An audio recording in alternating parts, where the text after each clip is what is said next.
Good morning, everyone. 8 o'clock on the start of your Thursday. Woo! We are one day closer to Friday. Glad you're with us for Second Cup. It's a beautiful day today. Yeah. Outside.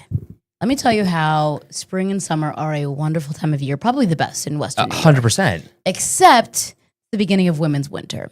And that means that everybody in this building cranks up the AC to its max it could ever go. And I'm freezing. Okay, let's talk for a second. So Taylor has circulatory issues. I have hot flash issues. So one of us is sweating or one of us is profusely. Right, exactly.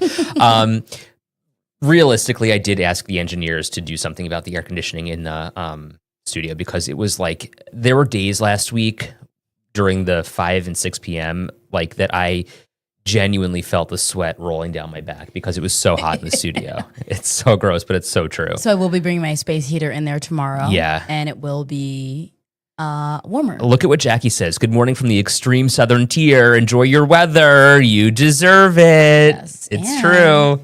It's Ed's birthday eve. Yeah. We have 2 days. Pretty cool. Saturday. But Saturday's going to suck, so... Weather-wise, yeah. Same thing happened on my birthday. It was like 50s and meh. Yeah, all week it's going to be gorgeous. Yesterday was Russ's birthday, beautiful outside.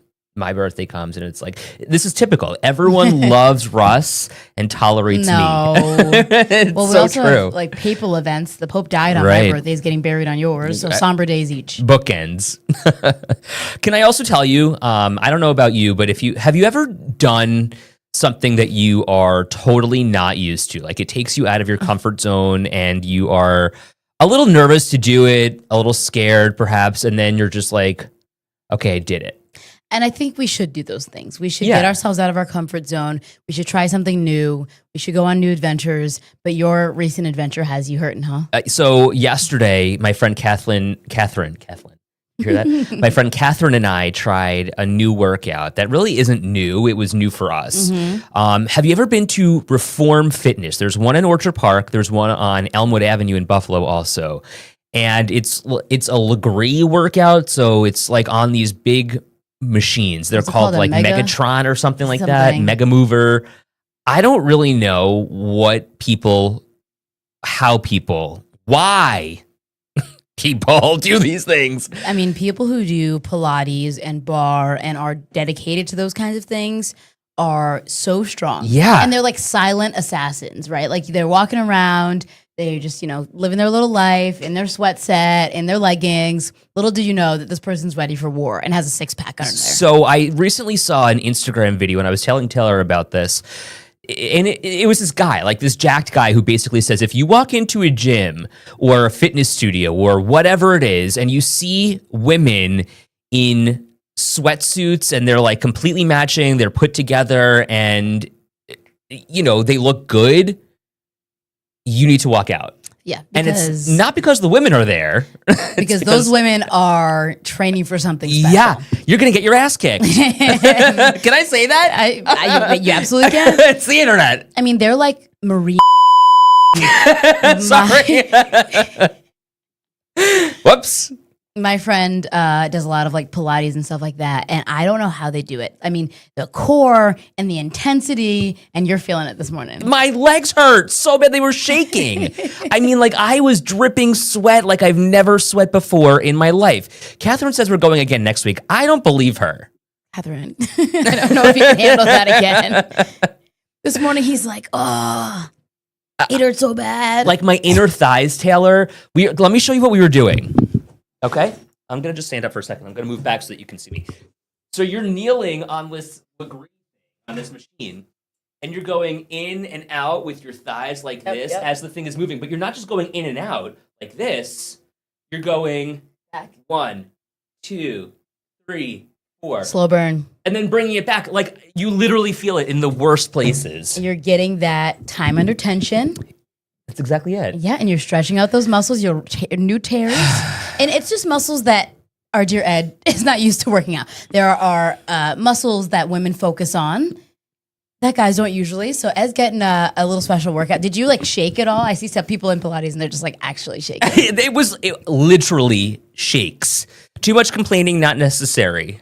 I don't know. Are you talking about me or the workout? That's so funny. When I did my workout, I literally could not walk down the stairs. I needed to slide down. Thank you. Okay, literally. Sarah did a bar for the first time Sunday, still sore. What are we not doing on a daily basis that we need these things to like whip us into shape? I think we do a lot of picking up and putting down, and we're lifting and we're Sure. doing whatever, but we don't do like that intense focusing on muscles where it's that time and attention. It's that slow burn. Oh, man. It's next level. So Connie says you're supposed to be easing back into the gym after you haven't been there for a hot minute. So I have been. I've been really like taking it easy, and I am just now at the point.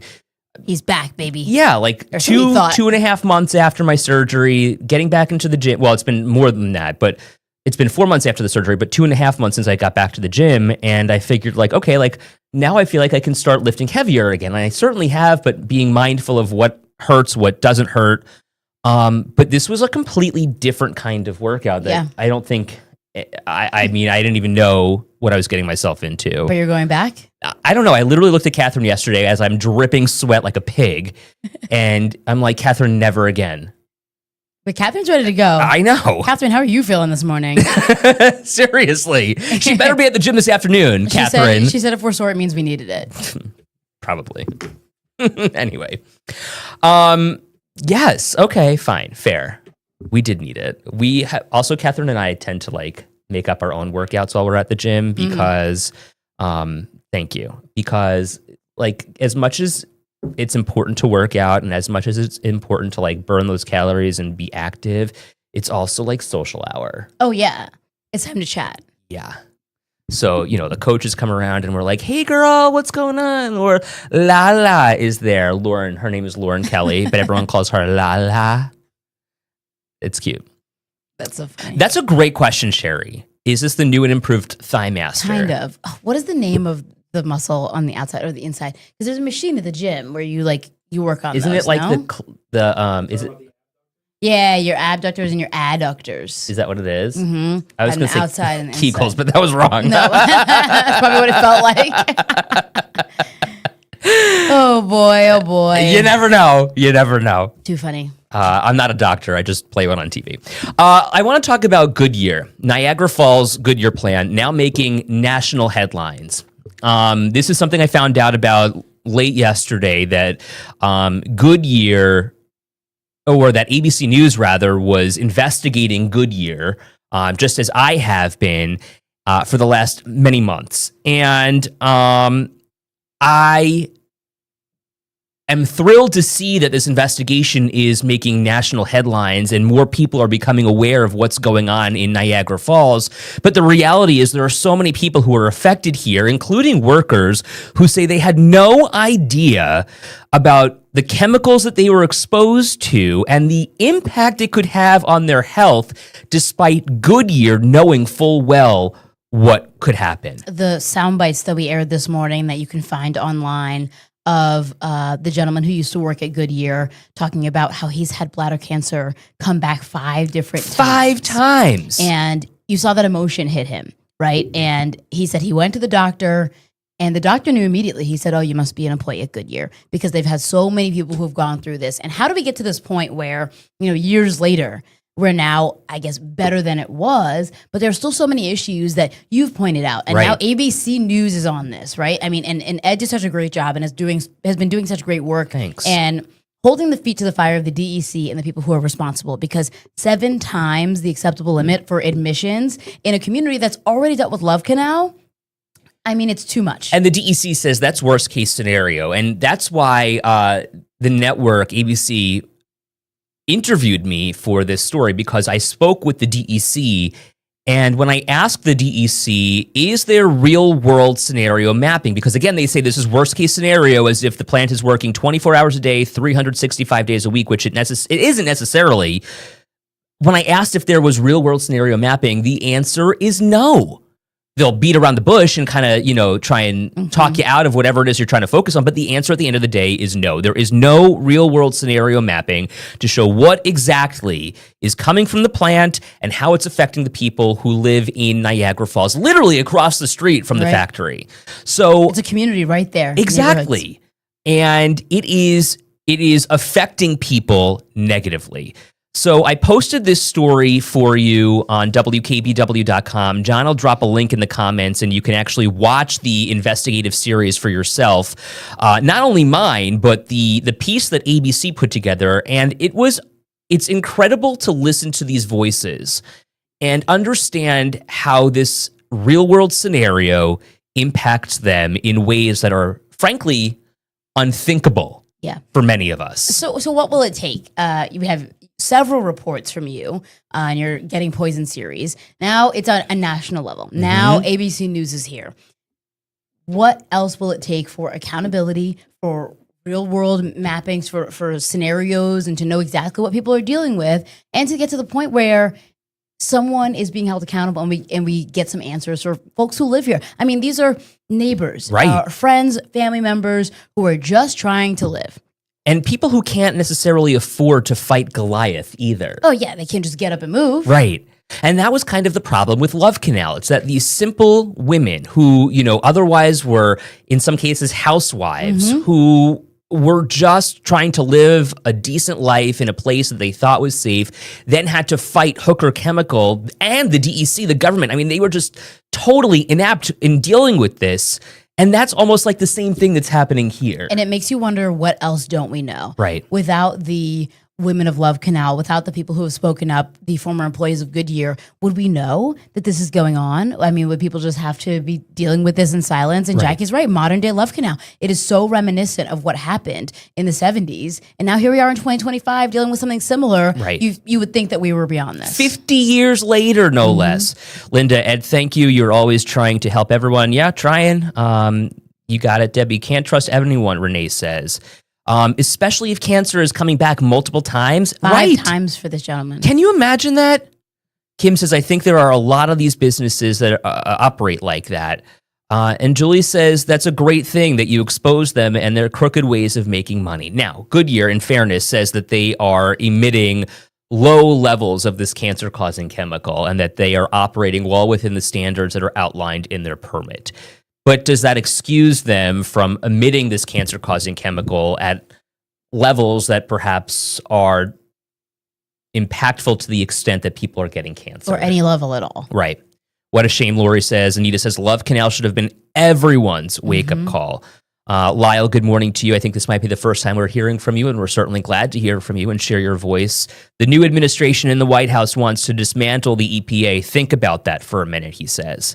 And so one of the people, I think it was Jim Briggs that the network spoke with, mentioned specifically that he's concerned about rollbacks when it comes to standards and policies. So if people aren't reporting, or if there isn't any reporting about what's happening in the atmosphere, then he's concerned that people won't know. Lori says something has to be done. Caitlin says low levels, no levels should be allowed. Right, and that's the thing. But when you ask, okay, so they're saying low levels and there's no real risk to the community here. Well, then show me the proof. Well, how much of a cancer-causing chemical do I want in the air? Well, right. None, realistically. I don't want any of it. Show me the proof. DEC, give me the documentation. Give me your mapping that shows that there is no risk or low risk, because when you ask them for that, they can't provide it. It doesn't exist. Nowhere. Lori, I lost a lot of friends to cancer. Good morning, Elaine. Nana is watching. Thank you, Nana. I appreciate you. Cancer, you suck, is what Lori says. Yeah, it's not good. So again, we invite you to watch that ABC News piece. It was on their streaming channel, ABC News Prime, yesterday at 7. But again, I've linked you to it on WKBW.com and embedded the video into the story so you can watch it in full. Yeah, you should take the time today. Really important topic, not only for our community, but it's reaching a wider level, right? The eyes are on us, yes. So let's keep the attention going. Let's keep the ball rolling. Let's keep the eyes on it, and we'll keep talking about it. Yeah, you want Niagara Falls, you want Buffalo to be in the spotlight for really good things. We know good things happen here, but so many things are also just brushed under the carpet, and we can't have that, especially when it affects lives. Megan says this is another example of people in higher positions who don't care about the people that actually do the work, or in this case, the community as well. Period. Let's talk about Westwood. How about this one too? This is kind of interesting when you consider that Erie County is now purchasing the Westwood property in Amherst for $7 million. I mean, that's a big investment, right? Right. And this is the property, you're talking about a beautiful piece of land, hasn't really been used in decades now. 10, 20 years. Is just sitting here in theory. So the idea initially was to turn this into a park and an amphitheater kind of situation. People could have performances and be out there, but the Amherst community was like, no, this is not how we want our money to be spent. Now here we are, and Erie County is like, look, we're taking over. We are going to turn this into a golf course. There is going to be time for, public approval and town approval, county approval, but ideally they want to open up a golf course in this space within the next year. I just don't understand why people in Amherst don't want this, but then why we thought, okay, let's almost do the same thing on a county level. Or is it a matter of maintenance? Is it that Amherst taxpayers don't want their tax dollars going to the theater and golf course industries? So maybe it's that, okay, Erie County now comes in and says, okay, well, if you don't want it, we'll take it and we'll make this. And is a golf course the right thing here? I think those are the questions that are being raised. We were talking about it earlier. I mean, you can only golf so many often, times, so many times in Western New York. And it's not like we don't have golf courses that are beautiful.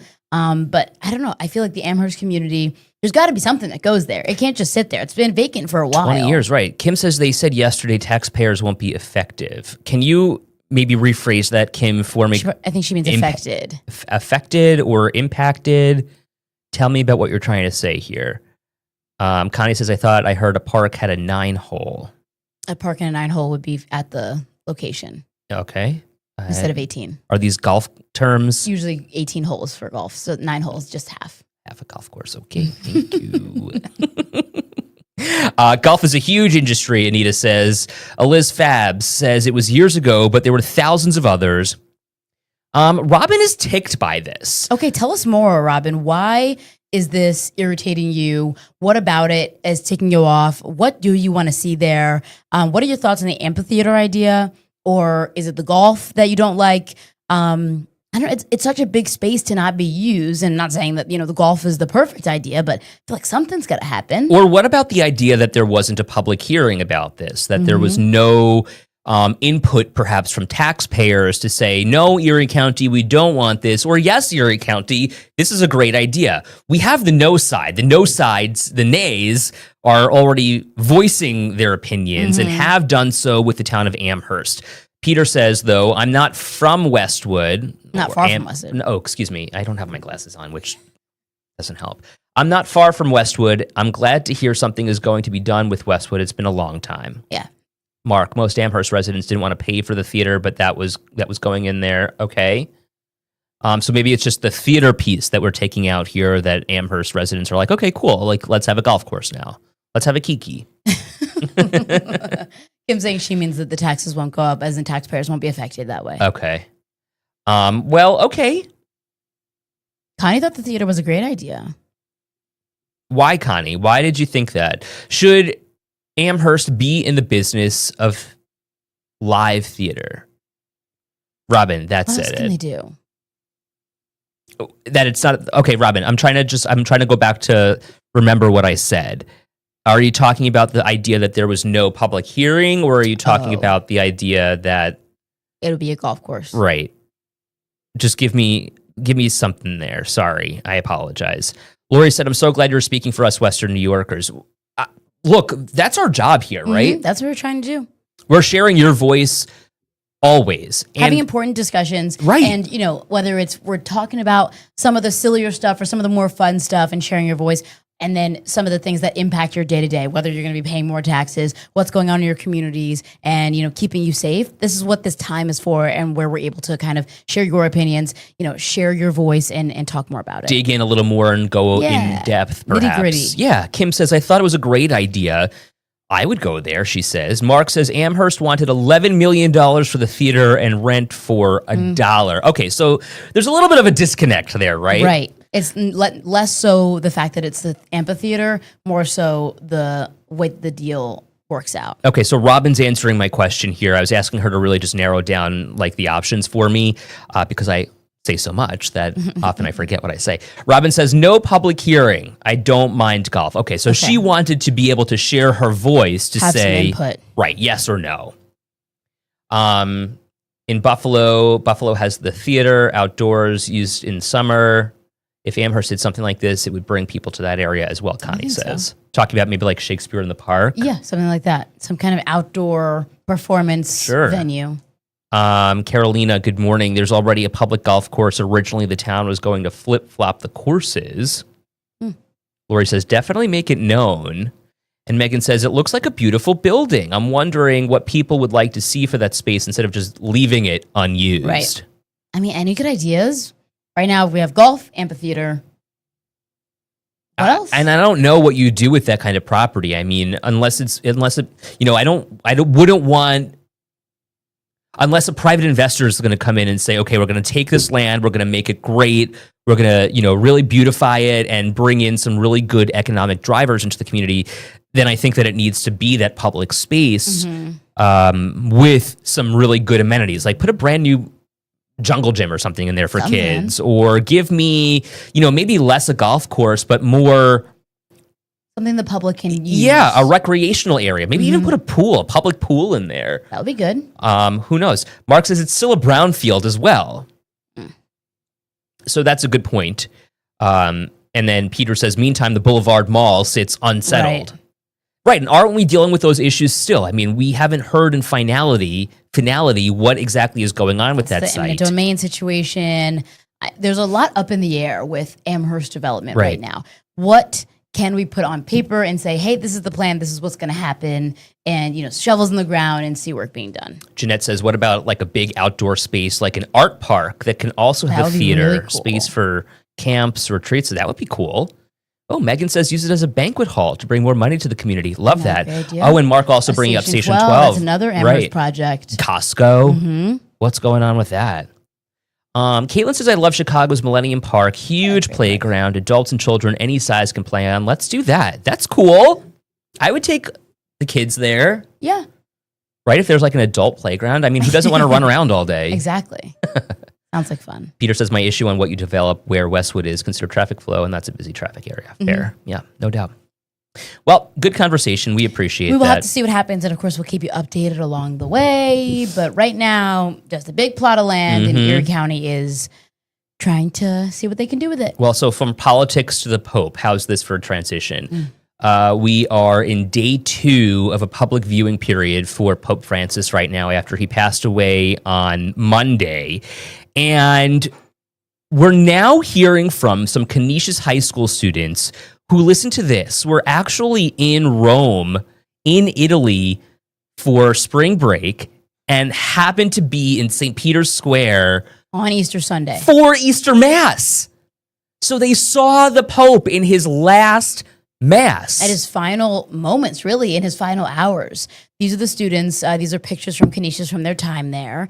And already, right, it's a once-in-a-lifetime experience. Right. It's probably one of the coolest things they've ever seen and one of the coolest things they've ever experienced, just being there in the crowd. And there were thousands of people out there. This is the video from them. You can see the Pope really small up there because they're probably really far back, but you can see him on that screen.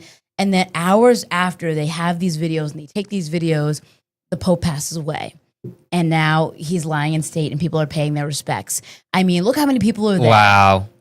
To say that you were in this crowd, how cool is that? I mean, and it's bringing out a lot of emotions for these young men. I mean, we're talking about, young boys who are having the experience of a lifetime and are now like, wow, we saw some of the Pope's last moments. To be there, you're right, in that moment and be present and understand how big your faith can be, to see the Pope, right? To see that, like, that figurehead who has that direct link to the big guy upstairs, right?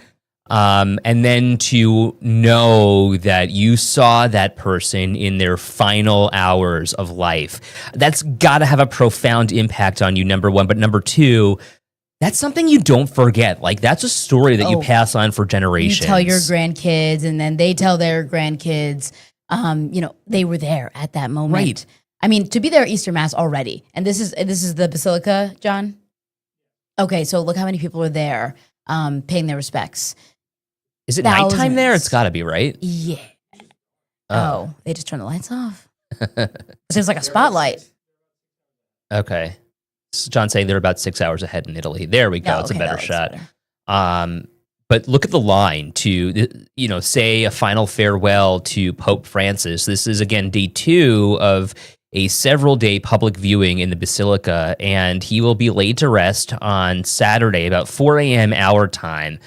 And now the question is, who becomes the next pope? There are two. Did you see the movie Conclave? No, I didn't. Okay, what timing, right, for that movie to come out, be Oscar nominated, and it's about the process of selecting a new pope when the pope dies, and then now we're living it out in real time. So everyone who saw that movie, obviously, you can still watch it. I believe I watched it on Peacock. Okay. I think it's still there. Interesting movie, interesting process. Obviously, they dramatize it a little bit, and there's some different stakes. But if you don't really know what the process is like of a conclave, there it is. It's right there for you with Ray Fiennes and the rest of the guys. Anita says just seeing the Pope would be a profound moment. Right, exactly. Like having that surprise come out, like knowing his health battles, knowing that he was in the hospital for more than 30 days, and the idea that he just came to Easter Mass to surprise the crowd there and preside over that Mass. My gosh, they probably didn't even expect to see the Pope. Exactly. They were there probably, obviously expecting Easter Mass, getting to be out there, and a giant crowd of people, probably not expecting him to come out and speak and say something, and then he does. And then you get that notification, that bang, that news on Monday morning, and it's like, oh, God gracious, what did we just see? I love the way things in the Vatican are built. Have you been there? No. Okay, it's a gorgeous, gorgeous place, and obviously full of just relics and history and religion. And it's really, even as a Jew, I was like, wow, this is so cool. I've been to Israel and I thought the same thing. So Mom, don't think that I'm like just, saying this. But the way like things are built, and there's that one spotlight because of the way the windows have the sun shining in them. Did you see that? Like it's beautiful. Yeah, just like a halo effect. Beautiful architecture ever. And how fitting that a pope of the people, the pope who did not want to be like the others, is now in a place where the public can actually come and, pay their respects up close and personal the way he would have wanted it. It looks like the lights are turning on and off in there. It's so bizarre. Oh, you see the nuns? So he's in the middle there in that red box. Yeah. That photographer needs to understand how an iris works. Right, we're just going up and down. But look, the windows, the sunlight coming in, that natural light coming in it's just beautiful. I can guarantee you he's on auto iris, and it's just coming in and out. Yeah. These are technical terms. Switch it to manual, buddy. Anita says he stood for inclusivity, and I pray that the next pope continues and expands that. Yeah, there was a list, a big group of them that ABC News put together of the people who might be next. There's never been a pope from the U.S. But there are 2 up for nomination. That would be very interesting. Is it Cardinal Dolan, I think? Someone from New York City. That makes sense. Which would be very interesting. And then Pope Francis was the first, I believe, from the Americas, being from South America. Right. Usually, Argentina. Usually the Pope is from Europe, specifically Italy. So we'll have to see what happens there and how fast they come to a decision. But right now, obviously, the time of mourning and this mourning period takes precedence as the funeral is on Saturday about 4 a.m. our time. Lori says, God, may he rest in peace to begin eternal life. Lauren says the Vatican is gorgeous. Yeah, it's one of those places that it's its own city. I didn't realize that until I was there, which I thought was pretty cool. It's a country, I believe. Yeah, it's amazing. It's just so cool. So needless to say, there'll be a lot of activity happening there over the next week, 10 days.